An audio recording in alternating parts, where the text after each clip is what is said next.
Here we go again.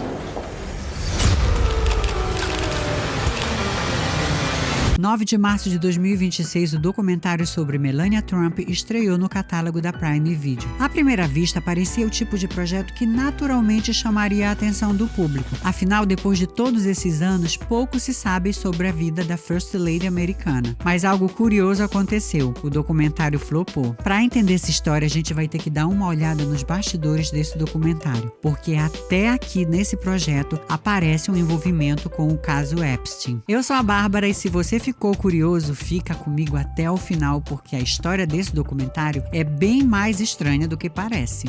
Lá vem ela, Barbarella. O primeiro detalhe que chamou a atenção foi o valor envolvido. De acordo com diversos relatórios da indústria, a Amazon pagou cerca de 40 milhões de dólares pelos direitos do documentário, além de investir 35 milhões a mais em marketing, chegando num total de 75 milhões de dólares. Para um documentário, isso é um investimento extremamente alto. Para fazer uma comparação, muitos documentários famosos de streaming custam menos de 5 milhões de dólares para serem produzidos. Ou seja, desde o início, esse projeto já estava num patamar completamente diferente. Outro fato que também chamou muita atenção foi que o documentário foi dirigido por Britt Ratner, que começou a ganhar notoriedade no final dos anos 90 e início dos anos 2000, dirigindo grandes produções de entretenimento como X-Men, O Confronto Final em 2006. E em 2017, durante o movimento Me Too, várias atrizes acusaram ele de assédio sexual e comportamento impróprio. Entre as mulheres que fizeram acusações contra ele estavam atrizes conhecidas como Olivia Munn e Natasha Henstridge. Ele negou as acusações, mas o impacto na carreira dele foi enorme. Depois das denúncias, ele se afastou de Hollywood, estúdios cancelaram projetos com ele e a produtora dele também perdeu acordos grandes com empresas. Durante vários anos, ele praticamente desapareceu da indústria. O documentário sobre a Melania acabou sendo visto por muitos analistas como uma tentativa de retorno dele ao cinema. E depois de anos fora dos grandes projetos de Hollywood, esse filme marcou um dos primeiros trabalhos relevantes dele desde as controvérsias.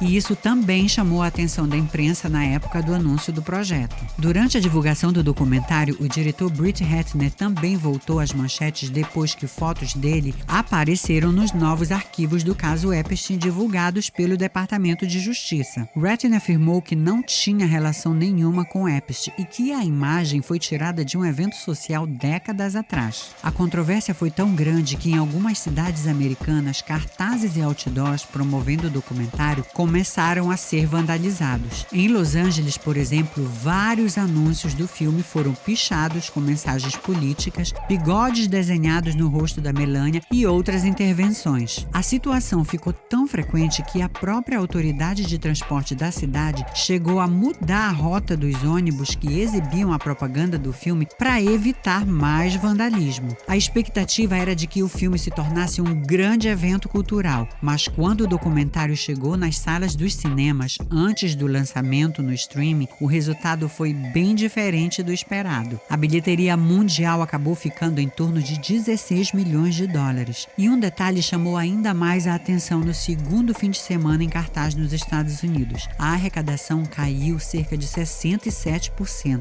Só para vocês terem uma ideia também, aqui na Itália, por exemplo, a gente pode dizer que o lançamento foi um fracasso. Segundo dados divulgados por veículos especializados em bilheteria, o documentário arrecadou cerca de 6.500 euros no primeiro final de semana, exibido em mais de 90 salas de cinema. Isso representa uma média de pouco mais de 60 euros por sala, um número que indica uma presença muito baixa de público. Esse tipo de queda costuma indicar que muitas pessoas foram assistir por curiosidade só no início, mas o interesse público diminuiu rapidamente. Ao mesmo tempo, começaram a aparecer as primeiras críticas. Alguns críticos disseram que o documentário parecia superficial. Outros afirmaram que o filme evitava justamente os assuntos que o público mais queria saber. E é aqui que a história começa a ficar mais interessante, porque diferente do que muitos espectadores esperavam, o documentário não tenta contar toda a história da trajetória da Melania. Ele não explora profundamente fatos como a infância dela na Eslovênia, não se aprofunda na carreira de modelo que ela teve antes de conhecer o Trump, nem revisita de forma mais detalhada os anos vividos na Casa Branca entre os dois mandatos do marido. Em vez disso, o filme se concentra em um período muito específico. A narrativa acompanha cerca de 20 dias dos bastidores da vida da Melania, antes da posse presidencial do Trump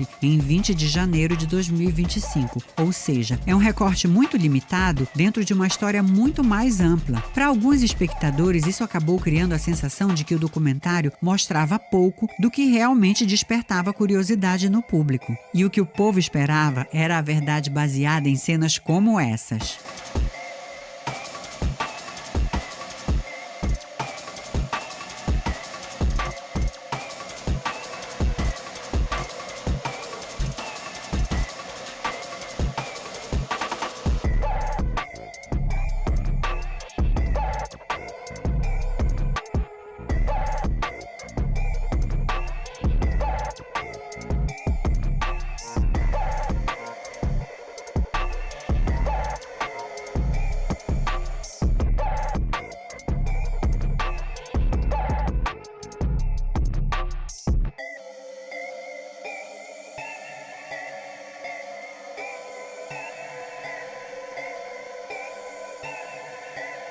De contraponto, ela não poupou elogio aos patrocinadores e apoiadores da campanha do marido, dizendo que sem eles nada daquilo seria possível. Disse também que ela estava recriando uma nova imagem do cargo representativo de primeira-dama. Mostrou o tempo todo o envolvimento dela com projetos filantrópicos, colocou em evidência vários estrangeiros que trabalharam com ela nesses 20 dias, como estilistas, designers e outros profissionais. E isso parecia mais uma tentativa de mostrar que, além da filantropia, ela está sempre atenta à comunidade estrangeira e apoiando causas, como a de uma senhora que foi sequestrada junto com o marido pelo Hamas e teve um encontro com ela para tentar libertar esse homem. E isso levou alguns críticos a usar palavras bastante duras para descrever o filme. Um deles chegou até a chamar o documentário de autopromoção política, sugerindo que o projeto parecia mais uma peça de imagem pública do que uma investigação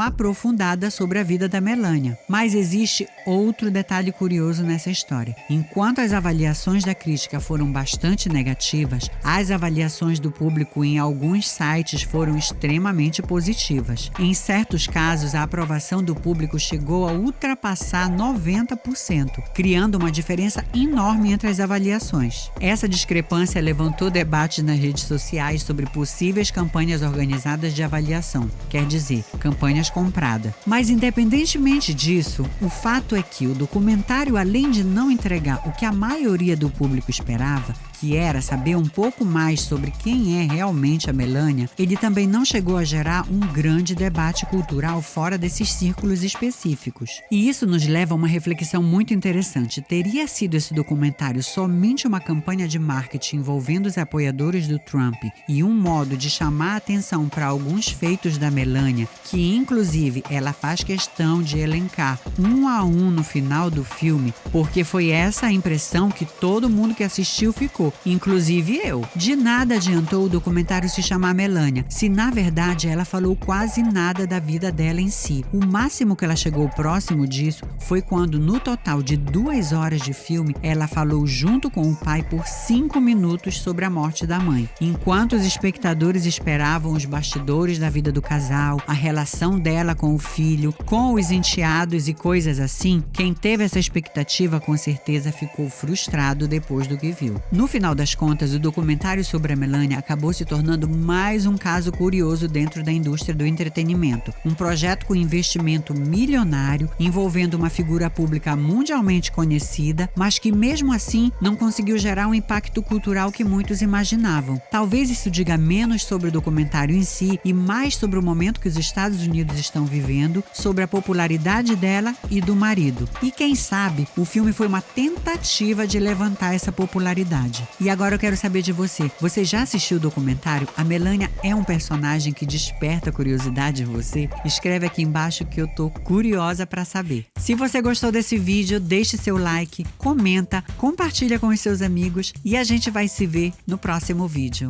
Lá vem ela.